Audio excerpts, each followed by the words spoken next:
Muito bom. Bom, bom dia, obrigada a presença de vocês, das suas meninas. Obrigada a presença de vocês. A gente está fazendo esse primeiro simpósio, que a ideia é a gente discutir sobre a economia criativa. Nosso maior desejo era de ter feito ele ser online, para que a gente pudesse ter alcance, né, um maior alcance, porque a gente sabe que presencialmente, dia de semana, é muito mais difícil. Mas nós estamos gravando, porque a gente quer fazer virar podcast, a gente quer fazer transcrição, para que tudo que a gente tem falado, e ontem o dia foi incrível de bate-papo, mesmo com, né, não tendo muita gente, foi muito legal os nossos encontros, que daqui saiam muitas ideias e grupos, e saiu. A gente já tem dois grupinhos formados ontem, dos bate-papos de ontem. Para que a gente transcreva esse material, para que a gente deixe esse material disponível como bate-papo, que seja, talvez, né, para que possa se usar como consulta, para que se possa voltar para algum papo, algum assunto que foi, e para que seja um primeiro movimento, porque eu acho que a gente tem muito que falar sobre a economia criativa, né? Ontem a gente começou... eu vou pedir para tudo que vocês falarem, então, vocês falarem no microfone, para que a gente possa ter esse registro. E ontem a gente falou bastante sobre isso, né? O conceito de economia criativa, de onde começou, por que essa palavra. Aí teve a turma dos que não gostam da palavra, a turma dos que gostam da palavra. E aí, então, só para fazer um breve resumo assim, do que a gente falou e um pouquinho de onde a gente está conduzindo, que a economia criativa, o conceito de economia criativa vem da Austrália, né? Eles fizeram isso no momento de identidade cultural, onde eles estavam precisando reforçar a identidade cultural da Austrália. O ministro da Cultura percebeu que eles não estavam se identificando culturalmente, vivendo daquilo, e eles estavam perdendo a cultura nacional por conta da cultura estrangeira. Então, numa tentativa de valorização da cultura própria, ele inventou esse conceito, economia criativa, no sentido de valorizar a produção artística do país. Nisso, o Reino Unido estava passando por uma crise econômica muito grande. Tony Blair tinha uma missão de levantar as indústrias que compõem o PIB do Reino Unido e ali categorizar, né, catalogar e entender onde que poderia ter cada uma das áreas os seus alcances. E aí ele pegou esse conceito que estava surgindo na Austrália, trouxe para o Reino Unido, adaptou e foi o primeiro estudo, então, e onde ganhou força a palavra, porque ele identificou quais são as profissões das áreas criativas, né? As profissões que usam do conhecimento criativo para poder criar esse conceito de economia criativa. Hoje esse conceito já parece novo, a gente está falando e retomando, mas ele é de 92. A gente está, né, ainda digerindo esse conceito. Hoje já estão falando em transformar o nome de economia criativa para economia do conhecimento, que aí tem também todo um lado. O pessoal tem gente que não gosta da palavra indústria criativa ou indústria dos profissionais da economia criativa, porque remete à indústria, a indústria é uma produção de larga escala, mas o que eu propus aqui para todo mundo é que a gente comece a discutir os conceitos, porque quando a gente estiver apropriado dos conceitos, aí a gente pode até sugerir novas nomenclaturas, mas enquanto a gente não tem uma apropriação do conceito e nenhuma nova nomenclatura a oferecer, e na tentativa de que nós possamos dialogar com o resto do mundo que usa essa terminologia, para que a gente siga dentro desse conceito, indústria criativa e economia criativa. E a ideia aqui é a gente trazer muita troca, por isso que eu falei, é livre, não precisa fazer apresentação, o papo é livre. A ideia desta mesa composta aqui hoje é formado por vocês três, a Liana, que é a coordenadora do fomento da Secretaria Estadual de Cultura, que não é Secretaria Estadual de Cultura, é Secretaria da Cultura, Economia e Indústria Criativas. O Gabriel Fontes Paiva, que tem uma atuação ampla, se eu for falar aqui, a gente vai ficar mas ele é diretor de companhia, ele é produtor, ele entende né, esse lado do fazer artístico, e ele também é um ser político, gestor político. Ele participa de várias comissões, ele foi presidente da APTI, E ele também é diretor artístico do Instituto, do Instituto de Teatro Brasileiro, né? Que tem o o ITB, que tem um trabalho super importante de formação para técnicos, que é uma carência muito grande no setor das artes cênicas. E a Lígia, que é uma atriz nata, de primeira função, mas também é um ser político e participou de diversos movimentos, principalmente ligados à prefeitura, às ações da prefeitura, participou de diversas criações e edições de leis, de editais, de fomento, o Vai da Educação, né? Você também Vai da Cultura, né? Tem um currículo também muito grande nesse sentido das políticas públicas. Então, essa mesa aqui é para que a gente possa falar das políticas públicas no fortalecimento da economia criativa. E eu quero deixar vocês conversando, que eu vou ficar aqui de cantinho e a ideia é vocês falarem. Gabi, quer começar? Então, na verdade, eu não me importo muito com conceitos, assim. Eu acho que o conceito que incomoda muito as pessoas é a questão da economia criativa, que fica parecendo que a cultura precisa devolver em economia, em números, em valores. Não precisa, porque a gente entrega muito mais do que isso, né? Mas em muitos lugares e para muitas pessoas é importante essa entrega para a valorização da cultura.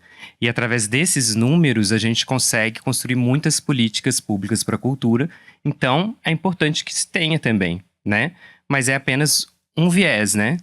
Eu gosto mais de falar amplamente da política cultural.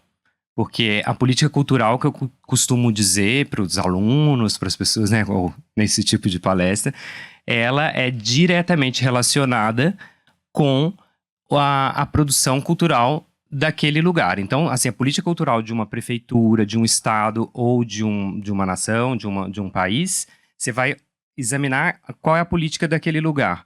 E o que aquele lugar produz artisticamente, culturalmente, você vai ver que é diretamente relacionado, né?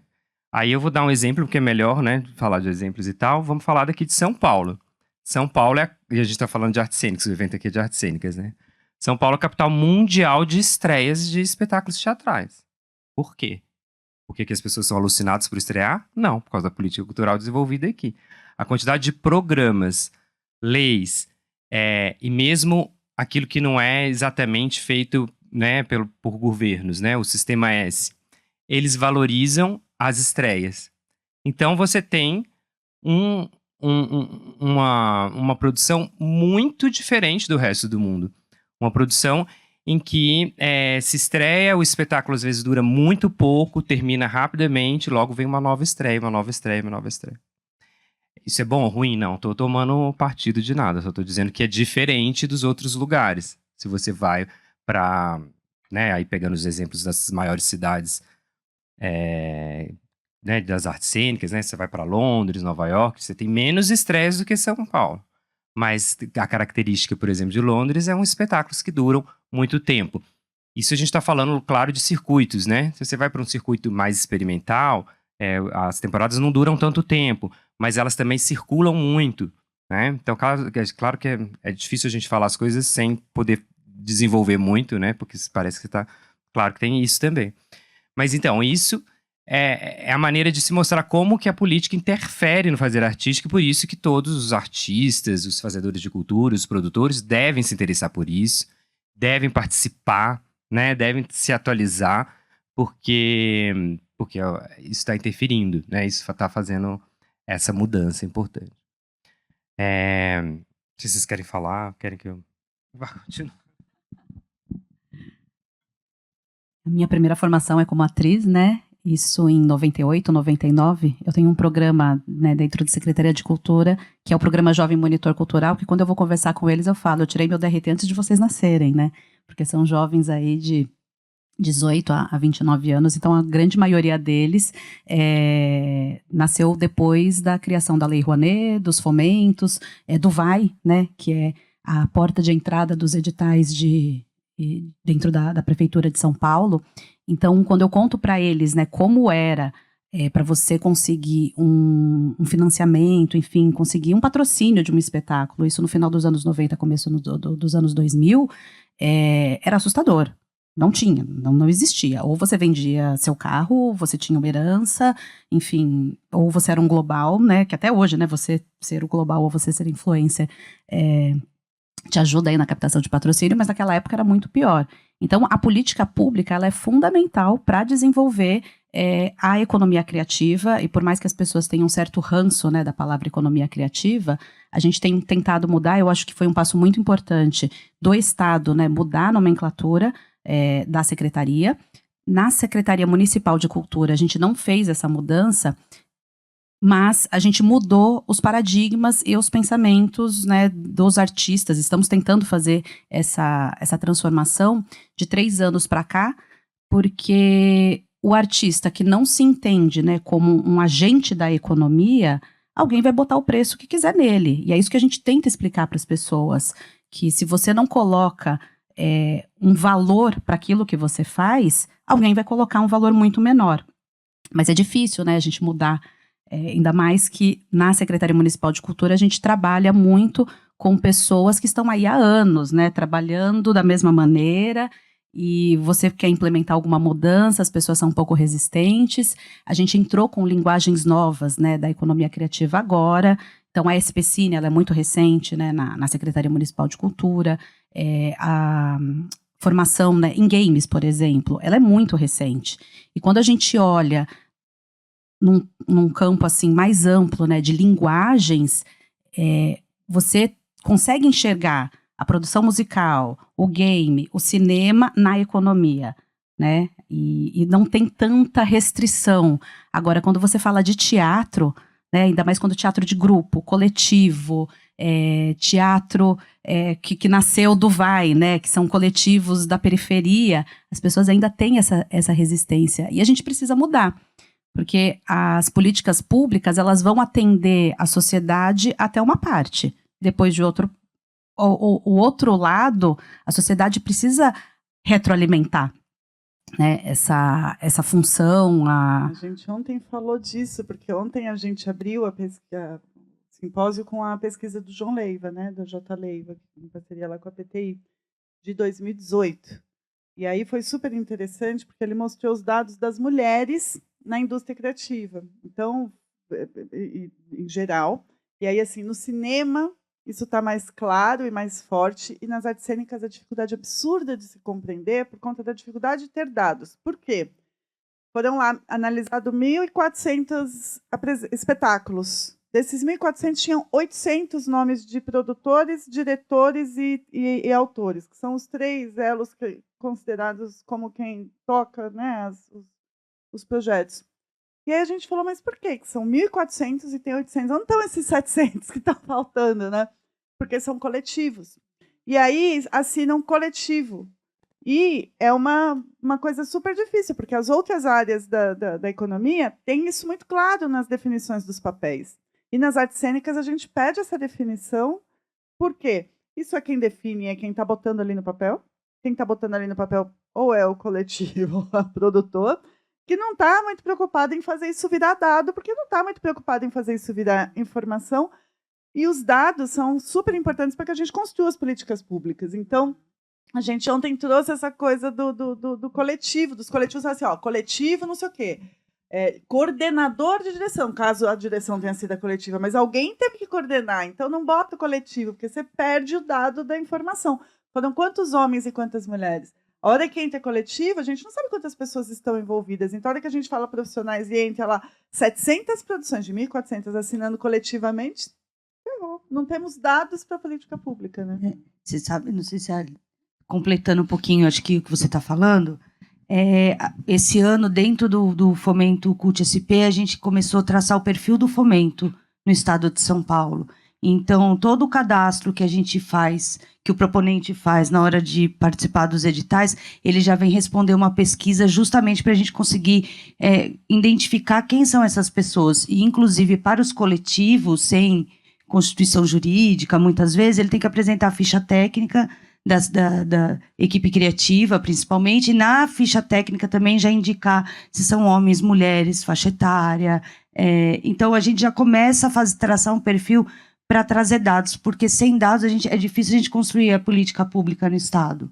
E outro ponto importante também, que esse ano a gente lançou agora, no pacote do Fomento CUT SP, um edital exclusivo para mulheres na indústria criativa, que é justamente para a gente poder começar a olhar para esse local, onde estão e quais são as produções que estão sendo executadas. A gente, assim, vivendo no dia a dia, a gente sabe que as mulheres estão sempre à frente, né? Então, estão sempre envolvidas. Eu tenho lá na própria Secretaria da Cultura, a minha equipe, ela é 90% de mulheres, né? Tipo, a gente tem lá quatro homens na equipe toda. Mas isso é outra coisa que o João apresentou ontem na pesquisa dele de mulheres, que ele apresentou em Londres, essa pesquisa agora. Foi bem interessante. Ele fez um comparativo das profissões, né? Então, das artes cênicas, né? Estamos falando sempre das artes cênicas. Diretor, autor e produtor. Quando eles são homens, a quantidade de mulheres empregadas, e quando eles são mulheres, a quantidade de mulher empregada chega a dobrar. É muito interessante nas funções. Figurinista, não. A gente viu que figurinista sempre a maior quantidade de mulher. A gente acha que é por conta de costura ser uma coisa de mulher, então acaba ficando meio nesse lugar. Mas as outras áreas, iluminador, produtores, os técnicos em geral, quando é a mulher que está nesses 3 eixos, elas contratam mais mulheres. A gente consegue observar isso, por exemplo, num dos nossos programas, que é o Rede da Hora, que é um programa voltado para juventudes também, onde são ensinados cursos da economia criativa, né? Então, de 2 anos para cá, a gente tem apostado muito nesses cursos para as juventudes, e aí cursos, né, como visagismo, figurino, a grande maioria são mulheres, né, meninas e mulheres que fazem. Quando você vai para MC, locutor, é equilibrado. Quando você vai para programação web, é homem. É engraçado, né? Assim, a gente vê que tem uma certa preferência, né, pelos temas de acordo com o sexo. E aí a gente precisa ter isso em dados para construir política pública. Política pública você constrói com dados, baseado em evidências e orçamento.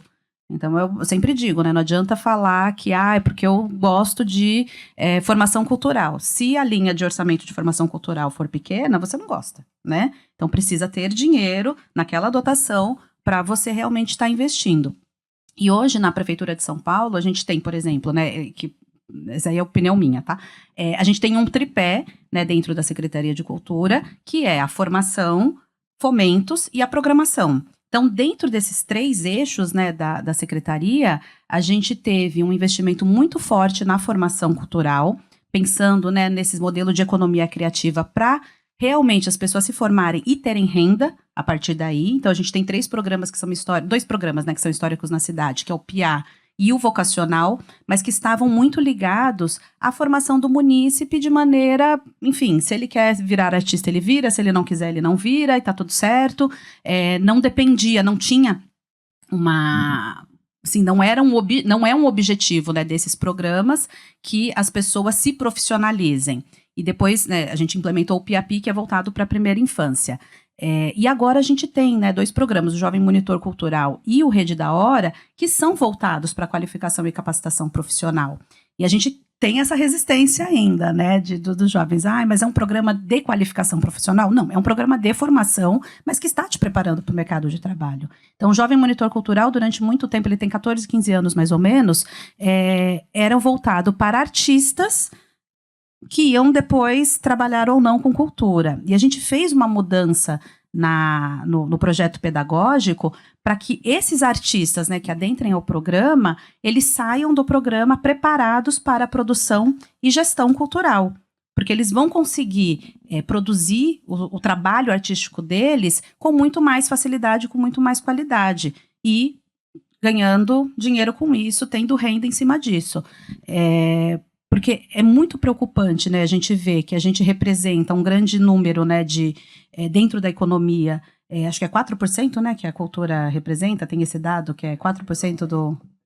Na verdade, 3,11%. 3,5% a indústria criativa inteira, então, do PIB. Então, 3,5% do é PIB. 7% desses 3,5%. Então, é um número muito alto, é um número muito grande, assim, né? E como que a gente ainda tem coletivos que não conseguem acessar né, os financiamentos não conseguem se manter. Então a gente precisa, né, como política pública, formar essas pessoas. Tem uma coisa que a gente também ontem trouxe à tona, né? Por muitas vezes, essa coisa que a gente vê, um monte de CNPJ da cultura, um monte desses CNPJ são MEIs. São pessoas que estão se vendo obrigadas a se tornarem empreendedores delas mesmas e não são empreendedores, né? Então, a gente tem todo esse caminho aí para percorrer da gestão. Eu perguntei para um colega nosso, que foi muitos anos da Fundação das Artes, por que não tinha curso de produção, e ele falou que eles tentaram abrir por 3 vezes e não teve quórum. Então, as pessoas não querem fazer gestão, né? E isso é uma coisa muito preocupante, porque quando ela não quer, ela não entende, ela está ali por necessidade, esses dados não crescem. Então, como que você trabalha política pública se você não quer entender do local onde você está? E eu entendo essa diferença. A gente tem uma mesa aqui que chama Entre o Fazer e o Empreender, que é a grande dificuldade dos artistas. Essa é uma das coisas que a gente trouxe bastante à tona. Mas você sabe que eu acho que agora que a gente olha, né? Eu não tenho ranço do nome ainda, economia criativa, nem indústria criativa. Eu acho que é um ponto fundamental para a gente começar a olhar isso como uma profissionalização do setor. Eu também sou formada como atriz e nunca consegui me dedicar à carreira, porque quando eu me formei lá também comecei a fazer teatro, sei lá, muitos anos atrás, também me formei em 2001. E aí, quando eu falava assim, mas eu não consigo pagar minhas contas com isso, então eu vou sempre trabalhar, ter outro emprego, outro trabalho. Mas pelo meu desejo, pela vontade de estar relacionada ao meio, né? Então, que é uma inquietação nossa, acho que enquanto artista, eu acabei me enveredando aí para o campo da produção cultural. Então, fiz muito tempo produção cultural, depois produção de eventos e aquele interesse lá na gestão, de como é que eu conseguia organizar tudo aquilo para poder levar os espetáculos para circular, para a gente produzir. Então, acho que assim, tirando um pouquinho desse passado nosso, né, que acho que até a Lígia apontou aqui, onde a gente não via essas possibilidades, hoje, quando a gente olha para a economia criativa, entende que qual é a cadeia produtiva que envolve toda a economia criativa e as indústrias criativas, né? Porque não adianta a gente falar também de espetáculos teatrais, que muitos espetáculos hoje usam os recursos de audiovisual, e você precisa de uma equipe especializada para produzir aquilo. Quem são essas pessoas? Como é que a gente não olha para eles e não entende que eles fazem parte dessa construção, desse processo criativo, né? Quando a gente vai falar de games, da indústria do audiovisual, dentro do cinema, quantos são atores, né? Atores, produtores, figurinistas, olha quanta gente ali trabalhando em conjunto para um único objetivo, para o filme. O games, a gente está aí agora nessa...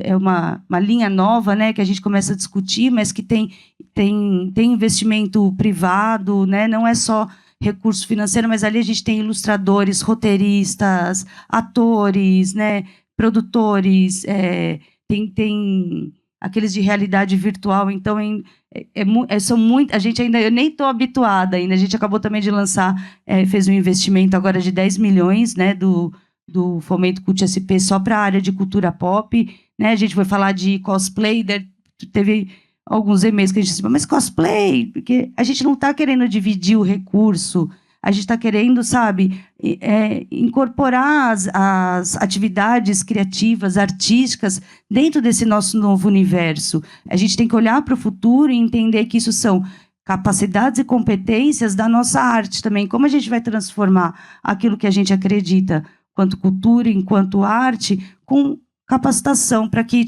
esses alunos que o Gabriel está formando, em que a gente também agora, que a Lígia começou a formar, a gente no estado a gente está lançando um programa que chama Cult SP Pro, que é um curso para os trabalhadores da cultura, para os artistas, que é um curso de qualificação, um curso de profissionalização, que é justamente para esses segmentos que envolvem a cultura, em primeiro lugar, a economia, e depois a gente avança um pouquinho mais para indústrias, para ter profissionais preparados. Hoje em dia, é muito difícil a gente conseguir uma quantidade de pessoas aptas e prontas e preparadas no mercado mesmo, para poder compor essas equipes. A gente sabe, porque a gente tem incentivado muitas, porque as produções vão para o interior do estado, de São Paulo, para poder filmar, para poder produzir, e às vezes a gente chega lá, não tem um técnico de som, não tem um eletricista preparado,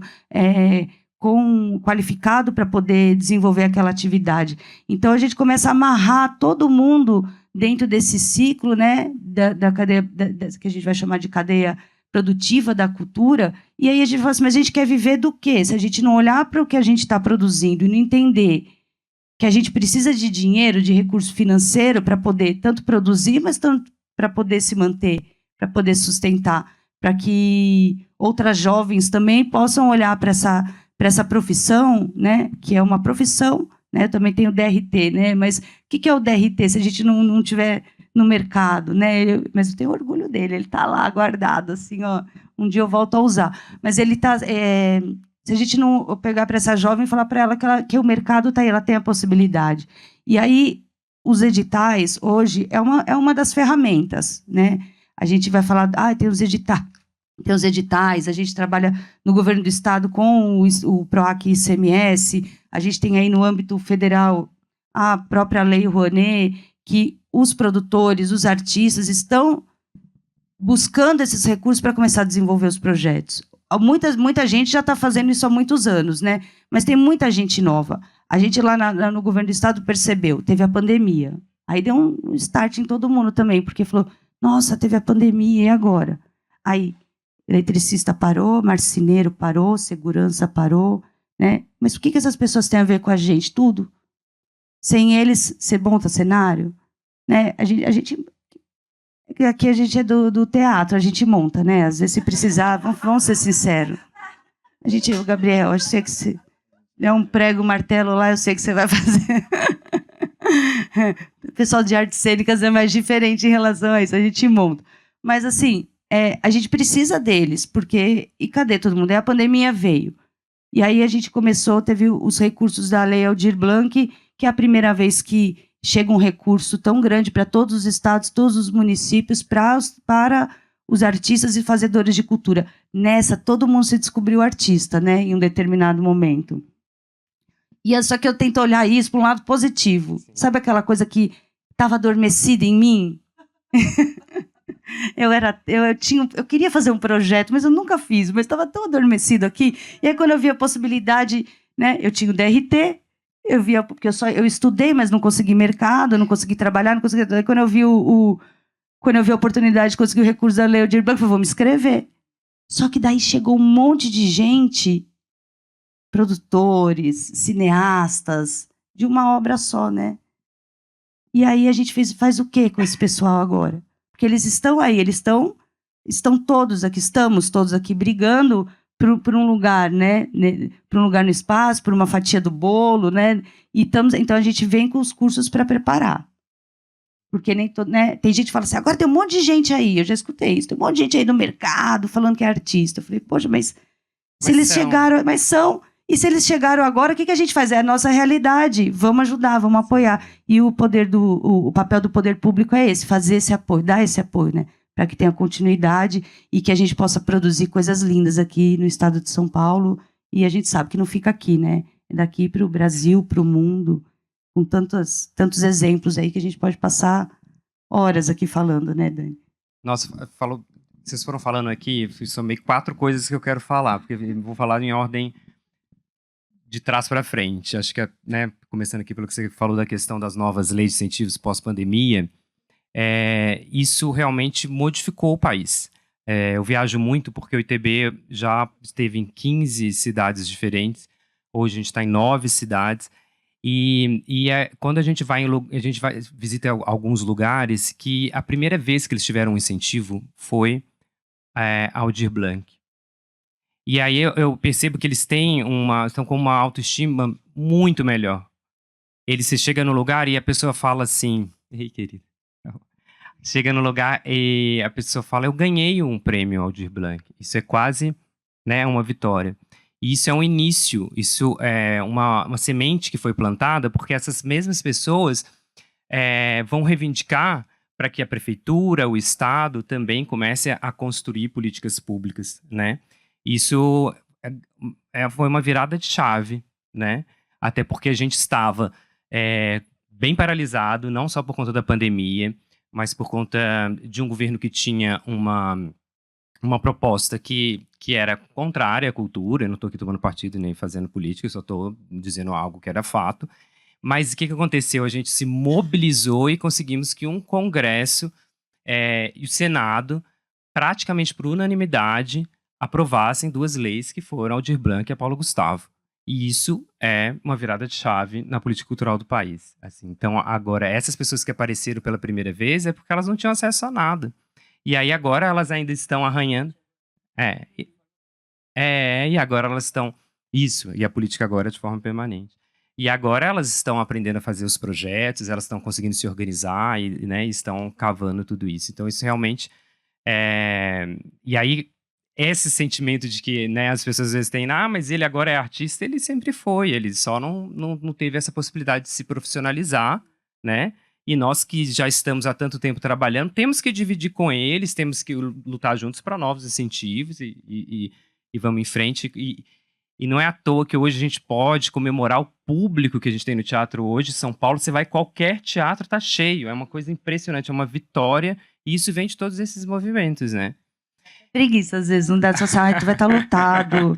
Eu não vou ficar lá na fila esperando alguém não aparecer para eu entrar na sessão. Daí você fala, muita coisa. Mas tá lindo. E aí a questão da demanda, Dani, esquece esse número que te falaram, porque é mentira. O ITB hoje oferece cursos de produção cultural, de técnico de luz, técnico de som, técnico de palco. E a gente teve, esse ano, em 9 cidades, a gente teve 13 mil inscritos para 720 vagas. 13 mil inscritos. Desses 13 mil inscritos, 50% era produção cultural. Então a demanda é gigantesca. Esse pessoal divulgou mal, desculpa.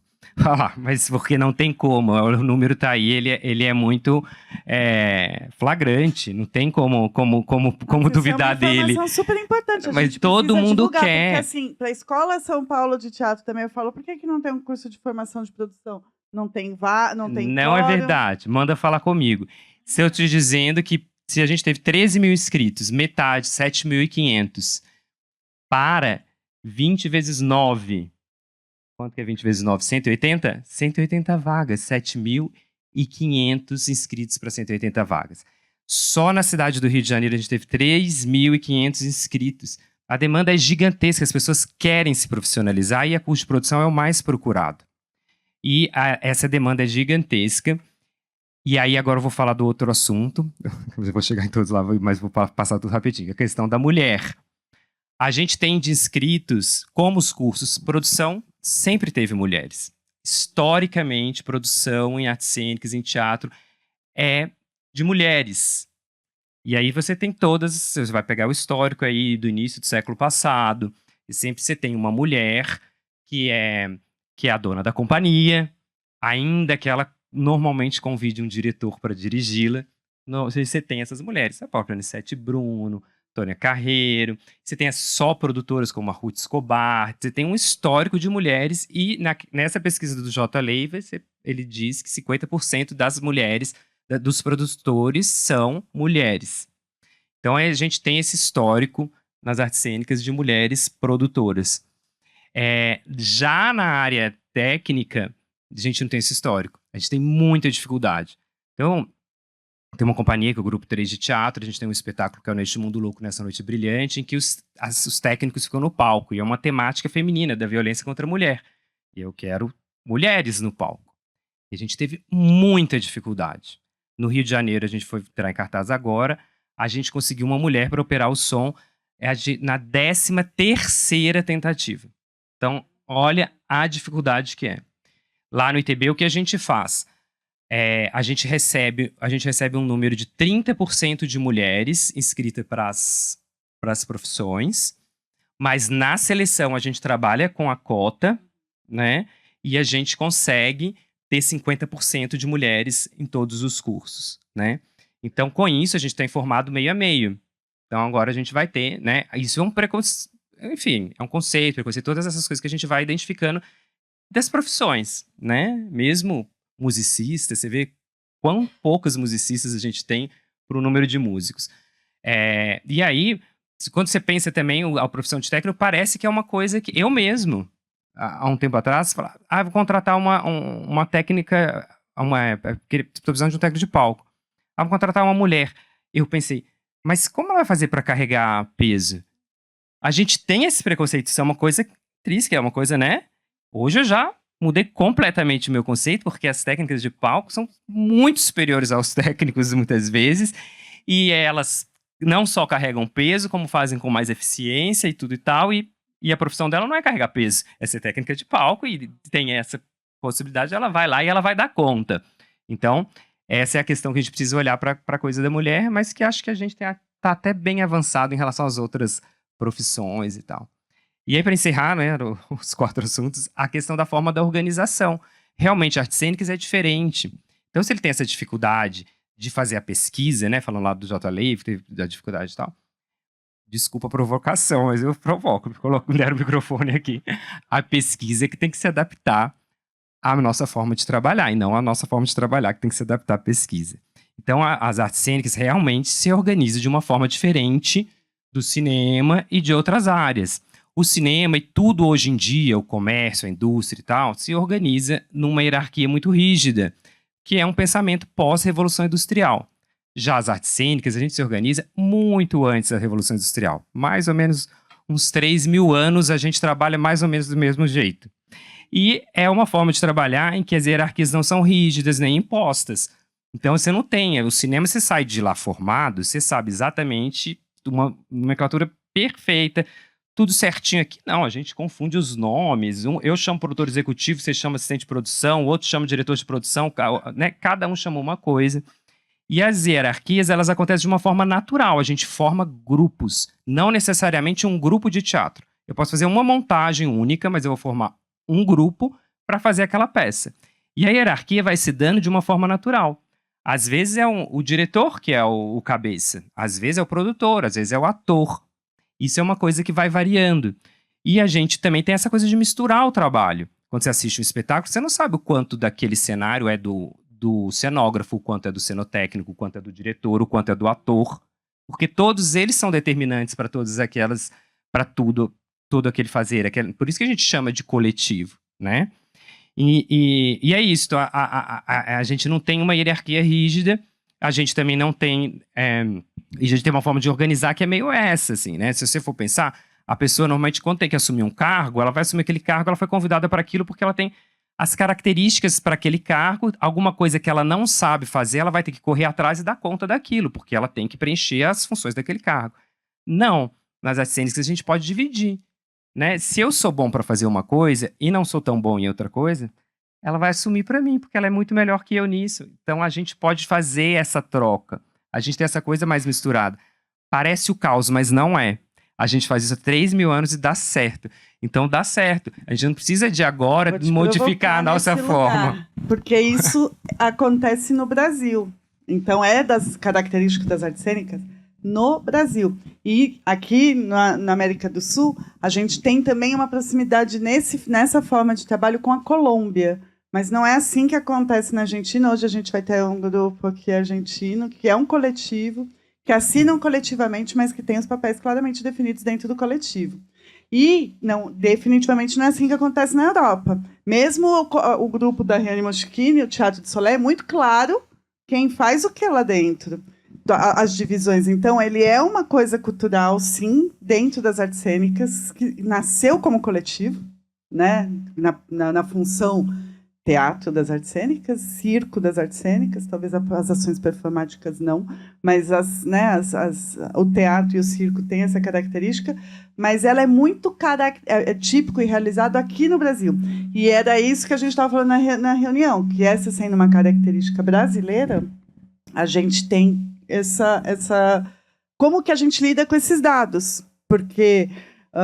uma vez que esses dados não estão disponíveis e a forma de pesquisa encontrada, né, para fazer a pesquisa é a informação disponível, teria que ser o contato dos agentes, dos coletivos. E os coletivos, a maior dificuldade foi a reclamação ontem de não conseguir que eles preenchessem os dados para que a gente tivesse esses dados. Então, como que a gente interpreta esses dados? É um grande desafio, a gente saiu daqui sem resposta. Como é que a gente interpreta esses dados de forma a ter esses números mais precisos, né? Então, na verdade, o que acontece? Quando a gente é obrigado a preencher uma ficha técnica, porque é isso que acontece, a gente vai dizer ali quem mais fez aquilo. Mas não é exatamente aquilo, porque a gente não trabalha dentro dessa rigidez, né? E aí eu acho que tem uma comparação aí que talvez não dê certo, porque assim, quando você está analisando esses dados na Inglaterra, na Argentina e tal, você não está pegando o todo.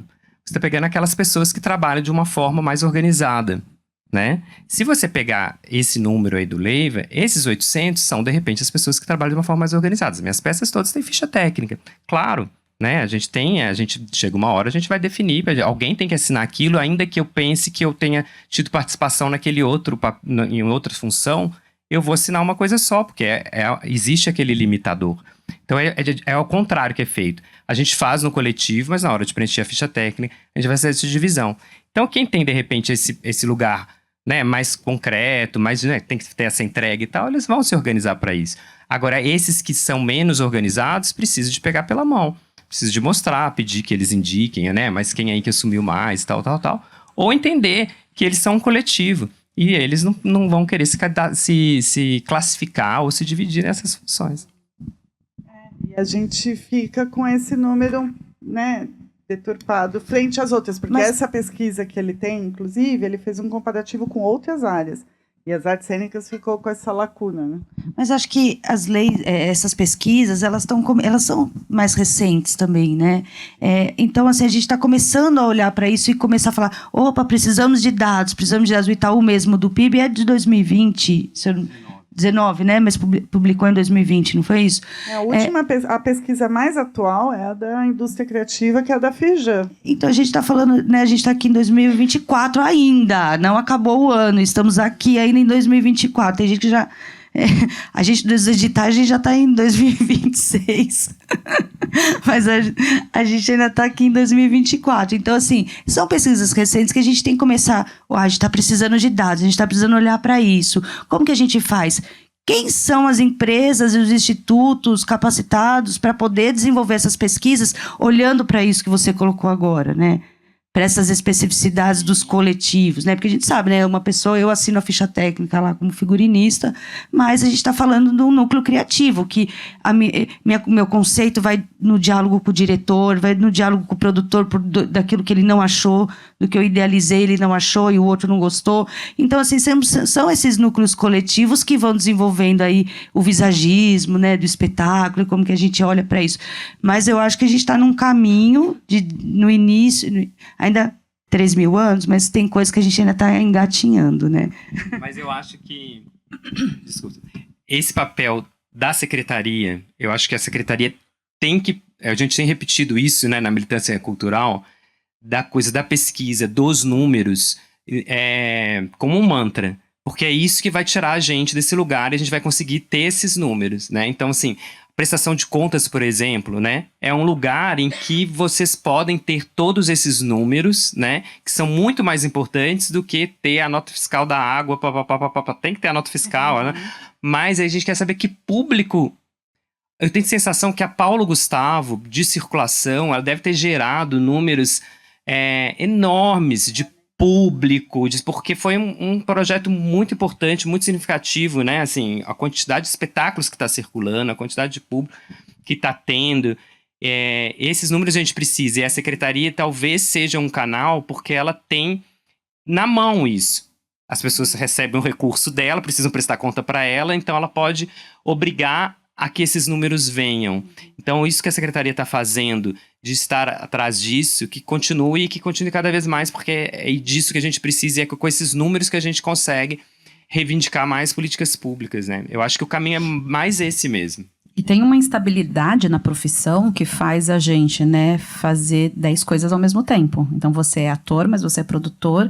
Hoje eu sou atriz nesse espetáculo, mas naquele eu sou produtora, naquele outro eu sou figurinista. Então, são poucas companhias que se mantêm num longo prazo com as pessoas cumprindo as mesmas funções.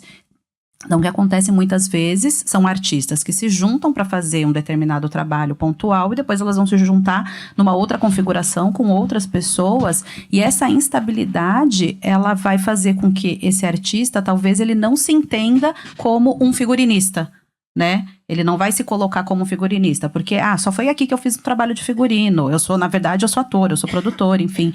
E aí a gente precisa, talvez, né, desses dados para a gente entender também essa pluralidade de função dentro da mesma pessoa. Eu acho que isso também, e é muito importante isso no teatro, né? A gente sabe que na vida real o que acontece é isso. É o ator que faz o seu figurino, que vai fazer o cenário. Quando você vai trabalhar com coletivos, e principalmente coletivos da periferia, que estão se formando com jovens, cada um trazendo o que tem de melhor para aquele espaço, para aquele território. Eu acho que você matou a charada da pesquisa, viu, Dani? Ela matou a charada. Na verdade, eles fizeram juntos. Não tem como dividir, eles fizeram juntos. Eles são um coletivo de atores que assumem vários papéis. Eles não têm como se separar. Entendeu? Não precisa separar, mas, por exemplo, ó, às vezes. Eles podem passar um número dentro do coletivo deles, quantas mulheres, mas eles não se separam, eles fazem juntos. Não precisa separar, não precisa ter um nome. O que a gente né, pensou aqui como um caminho para o coletivo, mas daí o coletivo tem que estar disposto a fazer isso como conteúdo de informação. Mas um caminho possível era assim. Então, o coletivo tem quanto? 15 pessoas? Na parte do figurino, quantos dos 15 ficaram envolvidos? Porque a maioria das vezes não são os 15 que fizeram figurino, foram 3 que assumiram. Então, assim, figurino, fulano, ciclano, beltrano. Ou então, figurino, todo coletivo. Nosso coletivo é composto por 15 pessoas. Entendeu? Que tivesse, assim, a quantidade de pessoas... Tem que existe um processo mas tem os que se dividem. Por exemplo, o Palapatões é um que a gente estava falando mesmo como referência. Eles assinam coletivamente. Para fazer cultura. Esse exemplo que ela deu é muito comum na cultura aqui. Então as pessoas se reúnem, elas são um grupo e elas vão se dividindo, elas não se determinam. Então ali é um coletivo, então você vai concluir como um coletivo. Quem realizou aquela ficha técnica? Não tem problema, eles podem colocar inteirinho. Todo mundo faz tudo. Todo mundo dirigiu, todo mundo atuou, todo mundo fez cenário. Bota todo mundo. Quantas pessoas, quantos homens e quantas mulheres. Exato. Ou então, não foi. Nós somos 25, mas só 2 ficaram no figurino. Bota só os 2. Isso. Mas você sabe que tem uma coisa, acho que é muito interessante, que a gente tem que olhar para isso, né? Eu adoro isso, tá? De ser atriz, de ser figurinista, de ser cenógrafa, né? Quando eu tinha companhia também, fazer um pouco de tudo. Adoro. Acho que é uma característica única nossa. E como não perder isso? Porque, sabe por que a gente fazia isso? Não tinha dinheiro. E agora? Que as leis de incentivos estão chegando, a gente está podendo remunerar melhor, os editais remuneram menor para que a gente realmente possa pagar todo mundo que compõe essa ficha técnica. Porque o que eu mais escuto lá, às vezes, nas reuniões é assim, eu acho um absurdo, eu não sei escrever o edital. Aí eu sempre pergunto, mas se você não sabe, você não pode contratar alguém que sabe? Porque eu também não sei cantar, sei lá, tocar um instrumento. Então eu pago alguém que toque o instrumento. Então por que a gente, às vezes, demoniza o produtor cultural, né? Mas a gente tem dinheiro agora, bem mais do que a gente sempre teve. Bem mais. A gente tem os recursos municipais, os recursos estaduais, os recursos federais. Esse dinheiro está chegando. A gente vai começar a poder pagar melhor todas as pessoas. E aí, daqui 10 anos, a gente vai olhar, e será que a gente vai ter essa característica nossa? Lógico, às vezes alguns grupos ainda na periferia, às vezes que chegam bem menos recursos, né? Ainda que não estão ali na briga, talvez a gente ainda mantenha essa característica, mas era uma característica nossa porque dinheiro zero, né? E aí, quando isso acontece de chegar a grana, toda essa configuração de coletivo, ela muda. Eu digo isso porque eu nasci, né, trabalhei com a Estável e com o Grupo 19, e eu acumulava muitas funções na questão de produção multimídia. Então, fazia foto, fazia vídeo, fazia mídias sociais, fazia cadastro quando vai ter cursos, núcleo de pesquisa. E aí, quando você vai ver, você está fazendo um trabalho de uma agência. E aí, emocionalmente, você está completamente abarrotado de coisas e ganhando um salário irrisório, e é onde você nem tem tempo para desenvolver outras coisas. Então, quando o dinheiro aparece, tudo isso cai por terra. E eu acho que é um problema grave também a gente achar que é legal eu ser figurinista, eu ser roteirista, eu ser ator, eu ser diretor, e às vezes você não ser nada. E aí quando você vê, meu projeto não foi premiado, meu projeto não foi contemplado. Talvez nessa estrutura tem que mexer algo, tem que se definir coisas para a coisa caminhar de uma outra forma. Eu acho que as duas questões são válidas, né? A questão de você estar estruturado, sim, e a questão de o coletivo, quando ele todo mundo faz tudo, Mas eu acho que é prejudicial emocionalmente a gente achar que é legal isso. Porque aí a gente também não tem tempo nem para se organizar economicamente. O meu sonho de princesa era ser apenas atriz. Era meu sonho. E eu não consegui, porque dentro dos grupos que eu atuei, não tinha ninguém com essa habilidade para escrever projeto, então eu abraçava essa função. Então eu sempre fui produtora e atriz, e o Gabriel não vai lembrar, mas eu já fui aluna dele. Numa oficina que você deu, agora eu não vou lembrar, foi entre 2008 e 2012, lá na Oswald. Você lembra quando foi, mais ou menos? Lembrando mesmo de você, mas é porque muitos alunos, sim, o artista como produtor. Isso, foi esse curso mesmo. Foi entre 2008 e 2012, eu não vou lembrar o ano, mas foi Também nesse não, período. porque Mas o ano pra mim hoje em dia... Isso foi uma coisa que a Gabriele do Sated falou ontem, essa coisa do artista, né, virar produtor e o quão ele não quer ser produtor, mas ele se vê, e o quão raro é o profissional que só quer ser produtor, né? É muito raro esse que fala assim, eu sou produtor, eu não quero fazer mais nada. Deixa eu só responder ele aqui. Na verdade, esses comentários é sem fazer juízo de valor, não dizendo que é bom ou que é ruim, mas que deve ser, quando você está fazendo uma pesquisa, deve se olhar para isso com atenção, não simplesmente achar que ali não correspondeu à pesquisa. Então, por que que é? E aí, olhar com atenção, por que que é que eles não se dividem? E tal, e aí você vai ter um outro número significativo para trabalhar políticas públicas, entender o porquê disso, mas não fazendo juízo de valor que isso é melhor ou que isso é pior, que isso é bacana para eles e tal. A gente tem essa característica, aí são duas coisas diferentes. Uma coisa é isso que você está dizendo, não tem como tá todo mundo assumindo os papéis, né?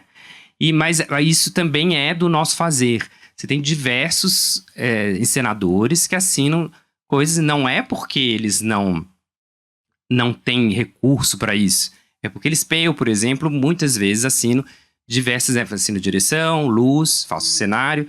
Não é porque eu não quero ou não tenho, é porque eu penso em bloco, então eu não consigo, às vezes eu não quero dividir, né? E muitas vezes sim, eu quero, né? Eu quero um grande cenógrafo e ele mesmo propõe, minha cena vai ser modificada por ele e tal, mas às vezes não. Então tem essas duas questões aí. É importante você ter chamado a atenção, porque existe isso, talvez uma precariedade por conta da falta de recurso que obriga a um tipo de trabalho, né? Mas existe também uma forma de organização diferente, né? E que às vezes é uma escolha mesmo, né? De misturar as coisas. Tem que olhar para tudo isso, e aí é isso. Porque a pesquisa, eu acho muito importante, as pesquisas são muito importantes e tal, mas a gente tem que tomar cuidado com a interpretação que se faz da pesquisa. Porque aqueles são números, e você tem que detalhar muito, porque é a interpretação da pesquisa que vai trazer o que real é aquele resultado. E muitas vezes a gente faz uma interpretação equivocada e vai para um outro lugar, né? Não basta só fazer a pesquisa. Você viu os grandes encontros aqui. E é bacana, eu não lembrava o nome do curso, né? Artista como produtor. E justamente foi essa a minha busca naquele momento, porque eu era atriz, eu estava à frente de um grupo que só eu produzia, só eu que carregava o piano. Mas enfim, alguém precisa fazer, né? Então, para eu estar no palco, eu me dispus, né, a fazer todo esse trabalho. E hoje, isso faz 15 anos, né, do curso, mais ou menos, e hoje eu encontro pessoas daquele momento da minha vida, né, que falam como foi importante eu ter feito, né, aquele trabalho, e hoje entendem, falavam, nossa, hoje eu sou produtora também, porque se eu não produzir, eu também não vou estar em cena. E isso você já via anos atrás. Eu falei, pois é, gente, sempre quando eu falava, vai estudar lei, vai estudar edital, né? Porque não dá, assim, é muito difícil mesmo. E às vezes você até consegue, né, se engajar em alguma companhia, enfim, que alguém está fazendo esse trabalho, mas muitas vezes você não vai fazer aquilo que você quer, né? Então, para você pôr o seu projeto mesmo, aquilo que você acredita que é importante para o mundo, você que tem que tomar frente do negócio. E é isso que eu tento passar para os jovens monitores, né? Que são essas pessoas que vão, né? Que estão. A gente está saindo agora, a gente está formando agora uma leva de mais ou menos 250 jovens monitores, e é o que eu falo para eles. A maioria deles são artistas, têm projetos incríveis, e eu falo, mas você, desses 2 anos que você ficou na Secretaria de Cultura, você já leu o edital do VAI? Não. como assim? Você está saindo do programa e ainda não leu o edital do VAI, que é o edital mais simples, né, para os coletivos acessarem os incentivos municipais. Então, precisa mesmo, né, que esse artista também tenha... Talvez ele não vá trabalhar como produtor, mas ele tem que entender que existe esse lugar também e essa possibilidade para colocar as suas ideias no palco. Eu tenho uma coisa que eu, como produtora, né, fico chateada de não ter... é bom você me falar esse número. Eu fico chateada das pessoas não terem interesse em fazer a produção, de ser uma obrigatoriedade e não uma vontade, porque eu sou produtora, escolhi, fui lá fazer curso, me formei em produção, trabalhei em produção a vida inteira, adoro, não consigo pensar, assim, eu dirijo, faço outras coisas, mas eu sou produtora, eu gosto de produzir, eu gosto de pensar a produção, eu gosto de pegar, ler, eu gosto de escrever o projeto, eu gosto de pegar a planilha, eu gosto de mexer, eu gosto de pensar, eu adoro fazer prestação de contas, eu gosto disso. Então, eu fico chateada quando a pessoa fala assim, eu tive que fazer isso. Eu falo, poxa, mas por quê? Né? Deixa eu... e eu adoro esse negócio. Ô, Dani, mas hoje eu gosto de fazer isso, mas eu gostava muito mais de estar no palco. Não é? Então assim, para que eu que sou atriz, né, meu primeiro desejo, né, nessa área era estar no palco, para mim era muito mais importante ser atriz do que ser produtora, mas eu tive que aprender. Seguinte, você era atriz, aí você teve que aprender a ser produtora, porque você precisou para você poder exercer a sua carreira de atriz. E quem não é atriz? Dos 50... Quantos estamos hoje? 7 bilhões? 7 bilhões. No Brasil? 260, que não são atores, não querem ser atores. Por que não querem ser produtores de teatro? É isso que é neste lugar que é a minha pergunta. Porque não precisa ser do teatro para falar eu quero ser produtor de teatro. Porque a pessoa vira e fala assim, eu gosto muito de número, eu gosto de investimentos. Aí ela vai lá investir no universo. Vou fazer investimento em retrofit. Por que ela não faz assim? Vou virar um investidor em teatro. Mas eu acho que é porque muito tempo, Dani, não foi visto como um setor econômico o teatro. É isso que eu quero chegar. Eu acho que é por aí. Isso que eu acho triste. Porque, assim, triste a questão do gestor. Porque, assim, quem que vai gostar de falar de números? Quem que vai gostar de pegar a prestação de contas? Quem que vai gostar de pegar os dados dos teus 3 últimos espetáculos e ver o que você teve de variação de bilheteria, de não sei o quê? Quem que vai gostar de pegar uma produção de espetáculo que está seguindo para uma turnê e fazer, isso daqui eu coloquei em tanto, eu estou praticando tanto? Qual que é o valor, por exemplo? Eu tenho um espetáculo que eu rodo com ele já há quase 7 anos. Eu faço todo ano a variação do valor dele. Eu pego a variação de valor. Eu vou levar o espetáculo, sei lá, Ribeirão Preto, eu pego o PIB de Ribeirão Preto para entender se aquele valor que eu coloquei a aplicação do valor em cima cabe no PIB de Ribeirão Preto. Eu gosto de fazer isso. Quem é que vai gostar de fazer isso? Quem tem aptidão para isso, quem foi estudar administração, quem gosta de fazer isso. Então, a hora que a gente fala de investimentos nas áreas públicas, por exemplo, eu tenho 2 peças hoje em cartaz, que estão acontecendo hoje em cartaz, que eu pus dinheiro do bolso para fazer. Pus dinheiro do bolso. Eu estou no negativo, porque eu pus dinheiro do bolso para fazer 2 peças minhas. Por que eu estou fazendo isso? Quem faria isso? E a gente não tem uma linha de financiamento, né? Então, voltando para a indústria criativa, nós estamos em 3,5% do PIB, a indústria criativa. A indústria automobilística é 3,2%. E a indústria de eletrodomésticos é 3,7%. E eles têm uma série de linhas de financiamento. Automóveis. O cara que a empresa que fabrica o carro, ela fabrica o carro, mas ela compra o motor. Quando ela vai fabricar o carro, ela está pagando a nota do carro, ela compra o motor, o cara do motor não paga de novo o imposto, porque isso já está no imposto embutido do carro. A gente não. Eu sou contratada para o Sesc, eu dou a nota para o Sesc, aí eu contrato o Gabriel me dá a nota, aí o Gabriel contrata ela para ser assistente, ela dá a nota para o Gabriel. E assim a gente vai sobretaxando o nosso produto e a gente é obrigado a uma peça que a gente produziria com 100 mil, botar 200, porque a gente está pagando um absurdo de impostos sobretaxados, porque ninguém debruça como o setor de eventos, como o setor de automobilismo, como o setor de eletrodomésticos, para falar, olha, vamos batalhar aqui por subsídios, nós somos uma empresa onde tem essa... vamos fazer aqui, abate aqui, ou então, vou pagar 12%, 15%, 26%, como é o pessoal do audiovisual, mas o que eu vou ter aqui de retribuição? Então, esse dinheiro aqui vai para cineclube? Onde que a gente... Cadê? Porque a indústria automobilística tem, a indústria do eletrodoméstico tem, a indústria das empresas de eletrodomésticos tem descontos, isenção fiscal para produzir linha branca. Nós não temos isenção fiscal quando nós fazemos um espetáculo gratuito. O espetáculo gratuito. Ou a preço popular de R$40, né? É a nossa linha branca.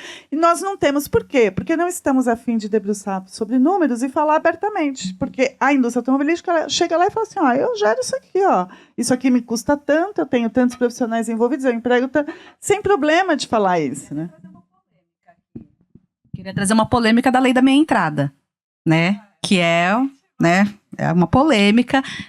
Muitas pessoas falam assim, porque tem que ter meia entrada. Tem, mas eu, como produtora, eu não tenho nenhum incentivo em cima disso. E aí, tem que ter lei da meia entrada? Quando as pessoas falam, porque a lei Rouanet, eu falei, gente, vocês sabem que tem várias outras renúncias fiscais que estão rolando aí, mas ninguém fala nada, né? A gente demoniza a lei Rouanet. O carro é um. O carro é redução de IPI. Ele não põe a placa da lei Rouanet Exatamente, não tem lá. A gente não tem que colocar, como fala, a régua de logos, né? A régua de logos no carro dele. Então, quando você fala redução de IPI, então, assim, vários setores da economia têm os incentivos. O eletrodoméstico branca, a linha branca que a gente fala, é o incentivo. Ele ganha, ele vende mais barato e a diferença do que ele ganharia, ele ganha. Tem incentivos muito piores que esses, que levam recursos. A indústria é a maior, a quem mais recebe. E, por exemplo, você tem uma lei hoje de incentivo, né? Que é isso, assim, a empresa... eu não posso dar nomes aqui, né? Mas então, uma empresa líder de mercado, ela tem faturamento em torno ali de... Oi, querido. Tem faturamento ali de 4 bi. Tinha um imposto para pagar em torno... Vou fazer as contas aqui bem rápido, que também não é o que importa, sei lá. 200 milhões, 400 milhões de pagar de imposto de renda e vai pagar esse ano 0. Há anos paga 0, porque faz aquisições. Então, existe uma lei em que quando você faz aquisições, você fica isento do imposto de renda. Então, são 400 milhões de reais que se deixa de receber de uma única empresa. Aquisição para gerar o produto do lucro dele, aquisição para ele mesmo, ele fica o proprietário. Então, você vê, aí chama, quer dizer, uma única empresa, 400 milhões, e falam da Rouanet, que não sei quanto está entregando agora, 1,5 bi, alguma coisa assim, que é para todo um setor. Mas aí, voltando, Dani, a questão do produtor, o que acontece assim, a nova geração aí tem uma diferença. Aí, realmente, vamos falar de indústria criativa, né? Que, aliás, é o tema aqui. Eu fugi bastante, mas é indústria criativa. A minha geração era uma geração, quando chegava para a família para falar que ia trabalhar com artes, poxa, ficavam muito chateados, né? Pô, mas você vai ver de quê? Como vai ser isso? Onde eu errei? Eu, por exemplo, eu sou de Belo Horizonte, né? E eu vim para São Paulo rapidamente, porque quando eu fui fazer faculdade em Belo Horizonte não tinha artes cênicas, não se vivia lá disso. A gente, né? A montagem que eu fiz lá profissional, a gente trabalhava durante o dia, ensaiava à noite, e aí, circulando, eu vi que a gente estava quando fizemos temporada aqui no Sesc Anchieta, eu falei, acho que é para São Paulo que eu tenho que ir. E vim com 21 anos de idade. Hoje não. Hoje, os mineiros conseguem formar em artes cênicas, tem leis de incentivos, vivem lá, conseguem estar lá, né? Se eu tivesse sido um pouquinho menos ansioso, eu teria ficado, porque de pessoas da minha geração ficaram lá e tal. Hoje a gente tem esses números que eram inéditos e que a gente sabe o quanto que a gente movimenta e quanto que tem trabalho. Então, voltando novamente ao ITB, esses números que eu falei gigantescos de número de inscritos, de 12 mil, 13 mil inscritos e tal, dos formados, estão todos trabalhando. Então, em São Paulo, os formados na cidade de São Paulo, do ano passado, eles formaram em novembro, fizeram a pesquisa em março, 62% das pessoas estão trabalhando na área de que eles se formaram, para esses cursos. Então, critério de curiosidade, e quantos que não terminaram, não concluíram o curso? Não sei de qual. Mas tem um índice grande porque são cursos gratuitos, né? E a evasão escolar é um problema que não é deste tipo de curso e nem da cultura. A evasão escolar em cursos técnicos no país, para qualquer função, é de 60%. Esse é um índice de educação, não é um índice das artes. E o curso gratuito, ele tem isso, porque se você está fazendo aquele curso e você é convidado para fazer um trabalho, ou é convidado para fazer qualquer outra coisa e tal, ou tá difícil para você pagar passagem, né? Porque às vezes a gente esquece, mas tipo, muita gente que é muito difícil pagar a passagem. A pessoa vai sair. Então, a evasão, já é aceita. Mas a gente tem uma evasão muito menor do que o esperado. Esse ano, a gente deve terminar com... Deve ter tipo um 30% de evasão. Vai formar com 70% da turma. É difícil, que aí você vai fazendo medidas para segurar aquilo. Então, você já não aprova mais só o número de vagas, você aprova o número de vagas e já aprova um tanto de suplente, porque você já percebe que as pessoas que deixam o curso deixam logo no início, porque elas percebem da demanda. Então, você vai, né, rodeando ali para tentar segurar a evasão. Mas acho que é isso. Então, agora a gente sabendo que o setor é assim, que tem emprego, que as coisas estão acontecendo, as pessoas vão se interessando e vai ter mais produtor para você ficar mais satisfeito de ter colegas, pessoas interessadas, pessoas que querem ser só produtores. Eu acho que é isso, a gente está num setor emergente, mas acho que tá lindo o momento que a gente está vivendo, você não tá achando? É um momento lindo em que está tendo mais dinheiro, em que a gente está tendo esses números e vamos atrás de mais disso e vamos chegar em lugares melhores. Tendo a oportunidade de pensar sobre isso, né, de ajudar a construir essa história. Então, acho que é muito legal e ainda vem um pouquinho da toda a experiência que a gente tem vivido aí, da nossa geração aqui, dos sem incentivo, sem dinheiro, e agora com dinheiro, com incentivo, a gente consegue fazer essa análise para a gente poder progredir. Quem não está gostando muito é a minha equipe lá da secretaria, porque o nosso trabalho quadruplicou agora. Eu ia comentar, lá Fomentos também, a coordenação, a gente recebeu, né, os incentivos federais agora, que quase dobrou o orçamento da coordenação de Fomentos, mas a equipe não. E aí, como que você executa esse orçamento? Então, a gente tem essa questão dentro da Secretaria Municipal de Cultura, de que existe, né, todo um movimento aí buscando 1% do orçamento da prefeitura, né, para a cultura.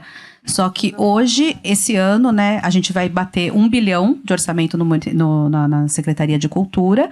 E se a gente fosse para 1%, seria quase 3 bilhões. Só que a gente não teria a capacidade de executar esse orçamento, né? Então, tem que ter esse cuidado também, né? Não basta apenas você ter o dinheiro, você tem que ter como executar esse orçamento. Então, a coordenação de fomentos lá também. Você conheceu a Thalita, né? Que, assim, a equipe dela é extremamente reduzida, trabalhando com o dobro, né, de orçamento que a gente precisaria para esse ano. Precisaria não, porque a gente precisa muito mais, mas assim, com o dobro de orçamento que estava previsto para esse ano. E aí a gente está aqui hoje falando, né, muito mais aí de artes cênicas, mas aí nossa caixinha lá vai mudar. Tava com a Thalita lá falando com incentivo para rádios e TVs comunitárias. Aí a gente está com o pessoal de games, pessoal de audiovisual, pessoal de dança, pessoal de economia criativa, patrimônio e memória. Então, o tempo todo a gente tem mantido esse diálogo com o setor para poder entender as especificidades, onde a gente precisa fomentar a indústria, onde a gente precisa fomentar o fazer artístico, onde a gente precisa fomentar a tradição. Que nem agora a gente soltou editais de circo de lona. Então, daí a gente fala assim, mas o que a gente quer com isso? A gente não quer que não morra, né? A gente precisa fomentar eles para que não morra, né? Que a gente consiga, daí só ao mesmo tempo a gente lança lá um edital para mulheres na indústria criativa.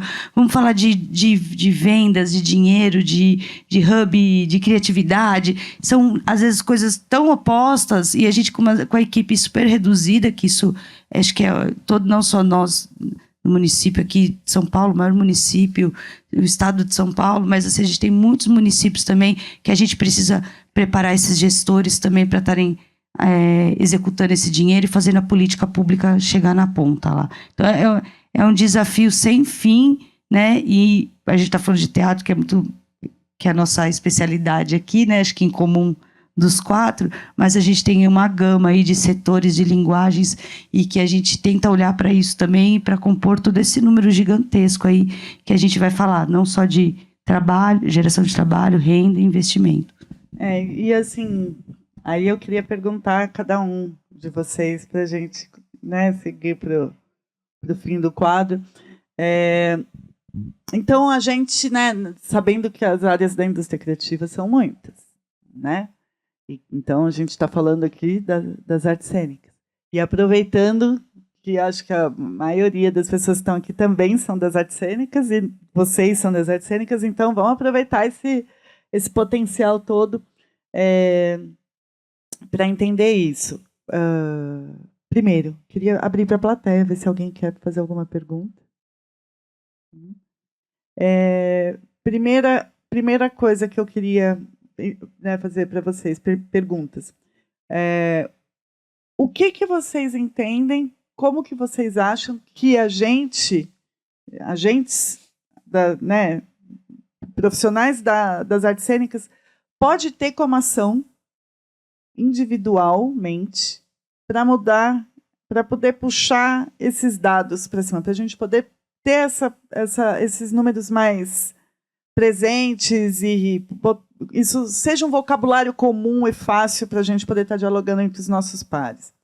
Primeira pergunta. E como que a gente pode fazer isso coletivamente? Porque essa é outra coisa que a gente falou, né? Porque a gente chama muitas pessoas, vamos, gente, a gente precisa, vamos puxar, vamos trazer isso à tona, vamos conversar. E muitas vezes as pessoas estão lá no quadradinho delas. E aí a gente fala, estão lá no quadradinho delas, não fazem nada, não participam das ações públicas, não fazem nada, mas muitas vezes não fazem nada porque ela tem boleto para pagar amanhã. Então ela está lá para pagar a conta. Então, assim, como que a gente consegue unir isso tudo, né? E para amarrar. A gente está falando muito de sustentabilidade, né? SG, sustentabilidade e tal. E eu sempre falo, as ações de sustentabilidade, elas têm como... Sempre que aparece os 10 mandamentos da sustentabilidade, seja tanto uma ação pública quanto no setor privado, qualquer coisa que você pega sobre a sustentabilidade, um dos primeiros tópicos está lá, mudanças culturais. Né? E a cultura está apartada dessa discussão. Então, o que a gente pode estar dentro desse assunto, trazendo isso tudo à tona, lembrando que a sustentabilidade parte pela questão da sustentabilidade do indivíduo, para que ele possa ser sustentável ao planeta, né? Então, significa subsistir, sobreviver, se sustentar e poder, então, de repente, parar desse quadradinho dele para ele poder falar assim, olha, eu posso mudar, eu posso estar, a partir do momento que ele sabe que ele vai ter ali, que ele não precisa estar correndo só atrás do dele. Que ações que a gente pode fazer aqui? Uma provocação mesmo. Olha, é difícil, né? Eu acho que, assim, individualmente... É entender que realmente existe um setor econômico, né, que fala sobre economia criativa, que fala sobre teatro. Esses dias uma amiga que ela trabalha eu não vou saber explicar direito, mas enfim, ela trabalha em uma organização da sociedade civil e ela me mandou uma mensagem perguntando se eu conhecia algum instituto ou alguma instituição, enfim, da sociedade civil que fizesse advocacy pela cultura. Aí ela deu o exemplo, como, por exemplo, o Instituto Sol da Paz, né, em relação ao desarmamento, e eu não sabia responder. Fiquei pensando, assim, falei, nossa, eu né, que trabalho na Secretaria Municipal de Cultura, tive a possibilidade, né, de ser secretária municipal de cultura por 4 meses, tá filmando, né? Depois eu faço uma brincadeira em relação a isso com vocês, mas vocês já devem imaginar, enfim. Quando parar de filmar, eu faço essa brincadeira. Então, fiquei 4 meses, né, como secretária municipal de cultura e não sabia responder isso para ela. Fiquei pensando, nossa, porque, por exemplo, o Instituto Alana, ele faz esse advocacy aí pela primeira infância, o Instituto Sou da Paz pelo desarmamento. Da cultura, quem está fazendo isso? Então, eu acho que a gente precisa se organizar mais do que como artistas, coletivos e sindicatos, enfim, como sociedade civil mesmo. Né? Pessoas que não atuam necessariamente na cultura, porque, por exemplo, o Instituto Sou da Paz, ele conseguiu, né, fazer todo aquele movimento para a legislação do desarmamento com a sociedade civil, com pessoas que não trabalhavam em setores de segurança. E na cultura é muito difícil para a gente fazer isso. Quando a gente fala da cultura, num primeiro momento a gente vai pensar nos agentes culturais, em quem produz, em quem trabalha na cultura. Mas tem o público que recebe, né? Tem os munícipes. Então, sempre quando alguém fala para mim, porque vê os números da cultura, tá, mas eu tô vendo o impacto no munícipe? Porque é isso, se a gente traz todo mundo junto, a gente consegue mudar esse olhar. E aí, para eu aprovar uma legislação lá no governo, não adianta eu juntar todos os artistas daqui de São Paulo e ir lá na Câmara Municipal ou então no governo federal para tentar mudar uma legislação se eu não tenho esse público que consome cultura junto comigo. Então, pensando nisso, eu falei para ela, né? Eu falei, nossa, tem uma brecha aí, né? De algum instituto aí para fazer esse advocacy em relação à cultura. Quem sabe, né, se eu sair da Secretaria de Cultura, eu vou enveredar por esse caminho aí, porque descobri essa habilidade aí que eu tenho, né, de conseguir trazer orçamento para onde precisa. Então, descobri essa habilidade aí trabalhando na gestão pública e trazer narrativas importantes, né, e o setor cultural, a gente, na pandemia, confirmou mais uma vez o quanto a cultura é importante, né, apesar de, enfim, do momento que a gente vivia, a gente conseguiu trazer, acho que a Aldir Blanc e a Paulo Gustavo, né, confirmaram aí a importância da cultura.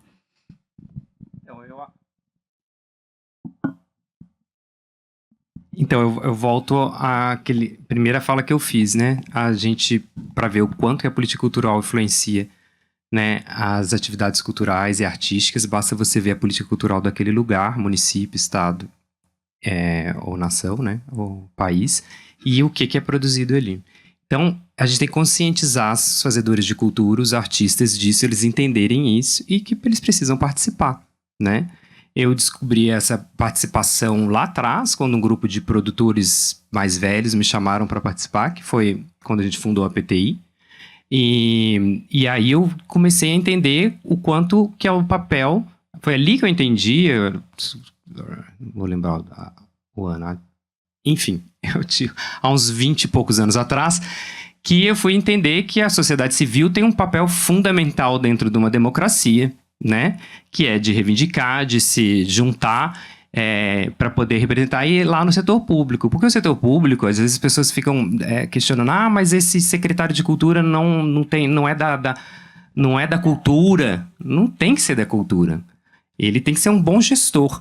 E nós que somos os especialistas do assunto, nós é que somos especialistas, somos nós que fazemos cultura, somos nós que temos que ir lá mostrar o que precisa ser feito, né? E isso está previsto na democracia, então todos nós temos que ter esse trabalho. É cansativo, você falou, nós temos que pagar o boleto, mas separa um pouquinho, separa 1 hora por semana, vai ser suficiente, tá?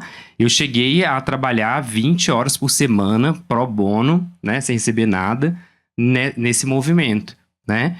E durante 4 anos, foi quando eu fui presidente da PTI. Graças a Deus não sou mais o serviço e tal. Mas fiz esse papel durante muito tempo, rendeu bastante nisso aí. Existem algumas instituições, sim, que se fazem esse advocacy, né? A PTI é uma delas, né? Que eu tenho orgulho de ter participado durante tanto tempo. Participo, estou no conselho lá. O Fórum pelos Direitos Culturais é um movimento que não tem CNPJ, mas é constituído por mais de 250 associações e empresas. A gente tem conseguido muita coisa, um trabalho muito eficiente, porque é um trabalho que chega no poder público, não só com a pauta, com a reivindicação, mas já com os caminhos, com as construções, com os números, né? E aí eu acho que é isso, assim, a gente precisa fortalecer esses lugares. O Fórum, por exemplo, tem pouquíssimos produtores independentes. Foi um dos motivos de eu estar lá. Hoje eu sou um dos facilitadores, né? Eu ajudei a fundar, estou lá como facilitador. E talvez eu seja o único, ou tem mais 2 ou 3, que são produtores independentes. Porque as instituições culturais, elas são pessoas que normalmente já são mais organizadas, né? Então elas já têm isso como hábito, elas já têm, né? Então a gente precisa conscientizar mais o produtor independente para participar mais desses movimentos. Mas o Fórum já evitou muitas tragédias, e já conquistou muitas coisas também, assim como a PTMI também.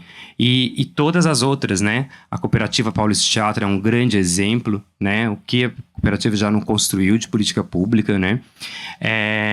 A PTESP, né? Que foi uma das primeiras associações. Isso só para falar em artes cênicas, em todos os outros, né? Só em São Paulo. O SATED teve um movimento muito importante. E isso só fala de artes cênicas, mas tem a Associação dos Artistas Foram esses exemplos que eu dei para ela, tá, gente? Não é que eu não sabia, mas assim, o que ela quis comparar é isso, do tamanho do Instituto Sol da Paz, que se você conversar com pessoas de fora, né, sei lá, se conversar com meu marido, ele vai saber o que é. E ele não vai saber o que é o SATED, por exemplo. Mas você colocou uma coisa muito importante, que eu tô falando aqui dos agentes. Mas e o público beneficiado? E aquelas pessoas que frequentam o Centro Cultural São Paulo, que é um dos lugares mais lindos que existem, né? Assim, dizer, como as pessoas estão lá, independente da programação. Quanto elas reivindicam por aquilo estar funcionando, né? O que está faltando ali, o quanto elas estão atuando nisso. A gente precisa trazer o público para a luta com a gente. Isso aí talvez seja o grande desafio, né? Além de trazer os pares, de também conseguir trazer o público beneficiado.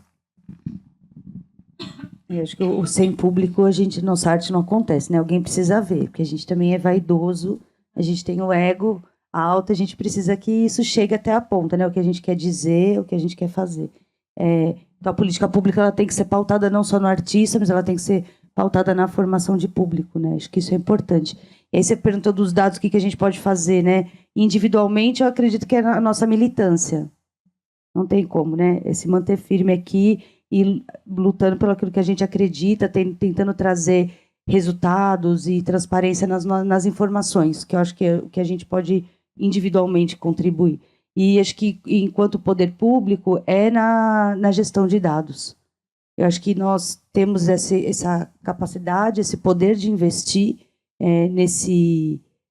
nessa ferramenta, né, que hoje a gente está com investimento alto lá no Estado para o sistema de dados, que é para a gente está meio que engatinhando aí, a gente fez uma mudança gigantesca no sistema lá, inclusive agora nesse momento, que foi para já aproveitar todos os dados. A gente está sofrendo um pouco lá, né? Estou com a Sandra aqui, voltou de licença maternidade, acho que ela falou que não queria mais ter filhos, mas acho que quando ela chegou de volta lá, ela falou que podia ter mais uns 5, pegar um monte de licença de maternidade e voltar só depois que o caso resolvido.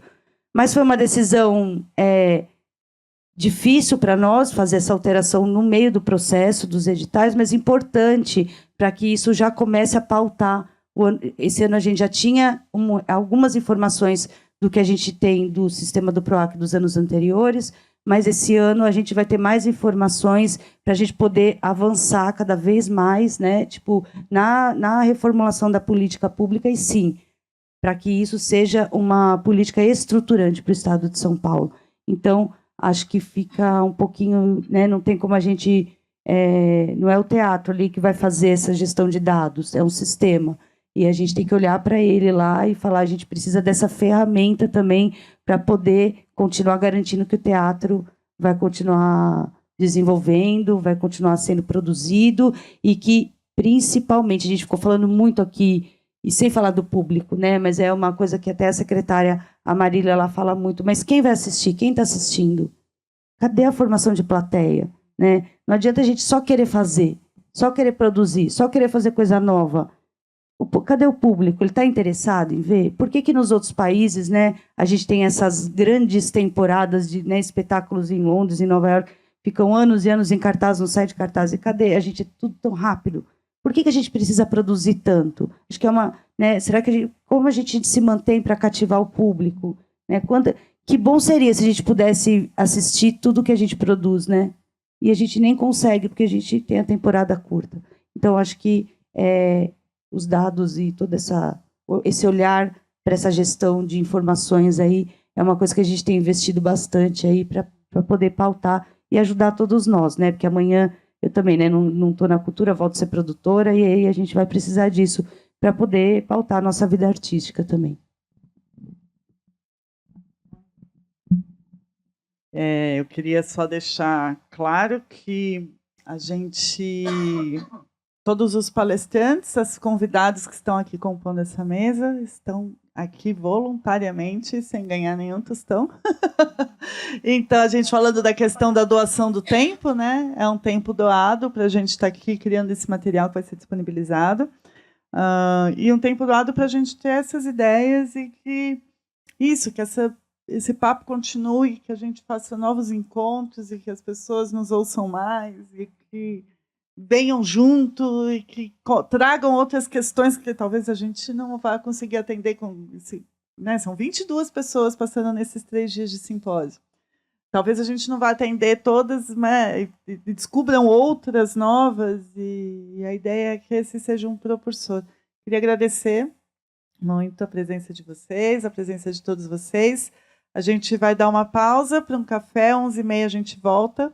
O Gabriel vai mediar e a próxima mesa. Eu vou até sair da sala. E todos convidados. Queria convidar o Gabriel para mediar. E todos convidados a voltarem daqui a pouquinho, daqui a 20 minutos, uma pausinha.